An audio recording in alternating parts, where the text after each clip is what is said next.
तो चतुर्थ देह भगवान अवतार मान वर्णना राजा निमि पचारे योगेश्वर गुण भक्त मान भक्तिर वशीभूत हो भगवान निज इच्छा अनुसार विभिन्न अवतार ग्रहण करती और नाना प्रकार लीला करती।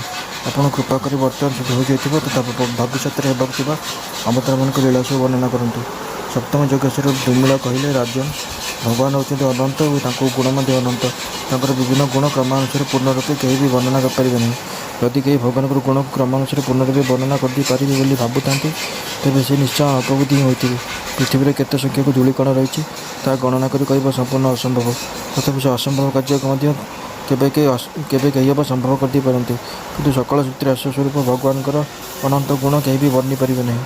भूमि जल अग्नि वायु और आकाश ये पंचभूत को भगवान निजे निज भर सृष्टि कर पंचभूत द्वारा विराट ब्रह्मांड निर्माण कर भगवान लीलाचल निजर अंश अंतजन रूप से प्रवेश कर आदिदेव नारायण को ही पुरुष नाम उल्लेख कराए। ये त्रिभुवन हूँ भगवान का शरीर तांकर शक्ति समस्त देहधारी प्राणी ज्ञानेन्द्रिय और कर्मेन्द्रिय गुड़िक निर्मित होती से समस्त प्राणी भितर अंतजम रूप रही से रही समस्त भितर ज्ञान शक्ति संचार हुए से ही समस्त भितर प्राणशक्ति रूप रही शक्ति ही समस्त शारीरिक बल मानसिक शक्ति और क्रिया शक्ति प्राप्त हुए। से आदिकर्ता भगवान नारायण ही सप्तादि तीन गुण द्वारा संसार उत्पत्ति स्थिति और प्रलय संगठित करती। एसबू हूँ लीलाविलास। से आदिपुरुष नारायण सर्वप्रथम विश्व सृष्टि करने निमंते रजगुण द्वारा ब्रह्मरूप हुए और से यज्ञाधिपति भगवान नारायण सत्यगुण स्वीकार कर ब्राह्मण मान तथा धर्मर मर्यादा रखापी और विश्व पालन करने को विष्णु रूप होती। से आदिपुरुष नारायण ही तम गुण द्वारा रुद्र रूप हो विश्व संहार करती। एपरि भाव जगत उत्पत्ति स्थिति और प्रलय तांकरी द्वारा ही हुए। दक्ष प्रजापति कन्या मूर्ति थे धर्मकर पत्नी भगवान से मूर्ति गर्भर ऋषि श्रेष्ठ शांतमूर्ति नरनारायण रूप अवतार ग्रहण कले। से अवतार से आत्मतत्व साक्षात्कार कर भगवत आराधना रूपी कर्म उपदेश देले। से कर्म जीव को बंधन मुक्त करे और निष्काम्य स्थिति प्राप्त करे। से निजे से विधि कर्म आचरण कले एवं लोक कल्याण निमंते से बद्रिकाश्रम नरनारायण रूप विराजमान अच्छा बड़ बड़ मुनि ऋषि चरण कमल सेवा कर। फरकर कथा नरनारायण घोर तपस्या देखी इंद्र सन्देह होगा से संभवतः स्वर्गपुरी छड़ाईदेक चाहते। नरनारायण तपस्या विघ्न घटाइवा निमंते इंद्र कामदेव को सेना सहित बद्रिकाश्रम को पठाइले। कामदेव तो नरनारायण महिमा जानी नथिले तेणु से निजर सेना सहित अर्थात अनेक अप्सरा बसत ऋतु तथा मंद सुगंध वायु सहित सेठाक जा स्त्री मान कटाक्ष बाण से आघात करने चेष्टा कले। भगवान नरनारायण जाणीगले इंद्र कुकार्य। नरनारायण प्रभाव देखी कामदेव सैन्य मैंने भयर कंपिले। नरनारायण कौन विस्मय व क्रोध प्रकाश नक अभ्यदान पूर्वक हसी हसी कहले हे मदन मारुत अप्सरागण तुम्हें मैंने डर नहीं तुम्हें आम आश्रम को आसीच तेणु आमर आतिथ्य ग्रहण कर ये आश्रम को अतिथि रहित कर नहीं। हे राजन नरनारायण ऋषि अभयदान कर कहवर कामदेव आदि लज्जार मथा पोति देले। दयालु नरनारायण को से कहले प्रभु आपण तो होती ब्रह्म स्वरूप निर्भीकर बड़ आत्मार मोह धीर पुरुष निरंतर आपण को चरण कमल प्रणाम कर। तेणु एपरी कह आपण पाखे कौन आश्चर्य कथा नुहे जो मैंने देवता आराधना करने यज्ञ आदि देवता नाम अभिभाग अर्पण करती से साधन देवता मैंने विघ्न घटाती नहीं किंतु आपण भक्त आपन भक्ति कले देवता मैंने से भक्ति विघ्न घटाती। से भावते जे से भक्त से स्वर्ग को लंघन कर परमपद पाइबा कहीं जाऊँगी किंतु आपण तो होती आपण भक्त रक्षक तेणु आप से विघ्न को निज पाद दली दिखते और भक्त आपण द्वारा सुरक्षित हो आपण धाम को चली जाती। केतक लोक एपरी से क्षुदा तृष्णा शीत उष्म वर्षा शीत बात्या आदि तरह घटे कष्ट को और रसनेन्द्रिय तथा जननेन्द्रिय आवेग गम्य सही जाती।